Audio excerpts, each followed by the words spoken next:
2025년부터 우리 대학에 도입될 무전공 제도. 무전공 제도란 학생들의 전공 선택권을 보장하기 위해 2학년 때부터 전공을 선택하게 할 수 있는 제도입니다. 지난 1월, 교육부는 유형 1의 비율이 전체 입학 정원의 10% 이상일 때, 유형 1과 2를 합친 비율이 25% 이상일 때를 모두 충족한 대학에게 평균 100억대의 인센티브 지급을 제공하겠다고 밝혔습니다. 이에 우리 대학은 소규모 학과와 정원통제학과, 특례 첨단 분야 학과를 제외한 모든 학과 입학 정원의 6.5%를 동일하게 각출하고 단과대학에서 20%를 통합 모집하겠다고 밝혔습니다. 총학생회는 크게 하나의 기조로 이번 대응을 진행하였습니다. 바로 학생 의견을 수렴한 학사제도 개편이 돼야 된다라는 스탠스였고요. 답변을 공유드리면요. 총 한국외대 서울캠퍼스 학우님들 중 505인께서 답변을 해주셨습니다. 505인 중 무전공 모집 제도 자체에 대한 찬반을 묻는 문항에서 101분의 학우님께서 매우 그렇지 않음이라고 답을 해주셨고, 그리고 66인의 학우님께서 매우 그러함이라고 답변을 해주셨습니다.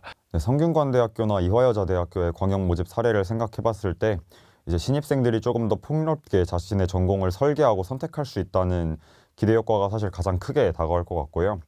좀 이에 반하는 우려 지점도 있는데 전공 전문성 감소나 학과 특수성 저하, 그리고 인기학과 쏠림 현상으로 인한 수업권 침해가 예상되고, 14-15년도 한국외대 광역화 실패 사례를 좀 생각을 해봤을 때는 신입생들의 소속감 문제도 굉장히 두드러지게 나타날 것 같습니다. 3월 26일에 지금 진행한 간담회에서 학교본부에게 이러한 우려 지점을 전달했고, 학교본부도 우려 지점이 있다는 걸 확인을 했으며 이제 총학생회의 소통을 통해서 같이 해결해 나가겠다는 의사를 밝힌 바 있습니다. 이러한 무전공 제도가 도입되면 학생들의 전공 선택 자율이 늘어나고 입결이 향상되는 효과를 얻을 수 있습니다. 하지만 문제점을 우려하는 목소리도 높습니다. 무전공 제도가 도입되면 4년제 전공 커리큘럼이 3년으로 줄어들어 전공 전문성이 감소합니다. 인기학과의 인원이 쏠려 비인기학과가 도태되는 문제 또한 발생합니다. 서영어대의 경우 이 문제 완화를 위해 메이저 언어와 특수어, 각 4개의 과를 합쳐 따로 모집을 받겠다고 밝혔으나 학생들의 전공 선택 자율권을 보장해 쿼터를 제한하지 않겠다는 입장입니다. 이러한 경우 특정과로 학생이 몰리면 교직원 수 부족, 강의질 저하 등의 문제로 이어질 수 있습니다. 사실 아무것도 모르는 20살에 대학을 들어와서 전공을 결정한다는 것 자체가 많은 학생들에게 회의감을 느끼게 할 수 있다고 생각을 합니다.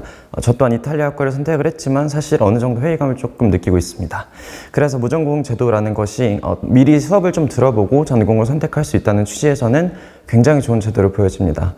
하지만 이제 복학생들이 다시 돌아와서 재수강을 해야 되는데 그 과목들이 폐지가 되었을 경우에 조금 곤란한 일이 발생할 수 있을 것 같아서 그런 부분이 조금 우려스럽습니다. 과거에도 우리 학교가 광역화 제도 모집을 하다가 실패한 적이 있었다는 것으로 아는데요. 또한 22년도에도 중복학과 통폐합을 하다가 학생들과 소통을 잘 하지 못하고 그래서 반발이 많았던 것으로 알고 있습니다.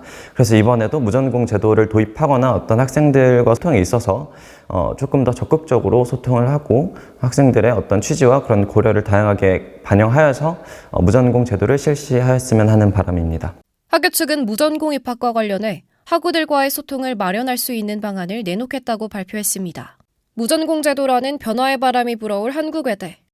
외대만의 강점인 언어의 특수성과 전문성을 유지할 수 있는 무전공 제도로 발전되길 소망합니다. FBS 뉴스 김선우입니다.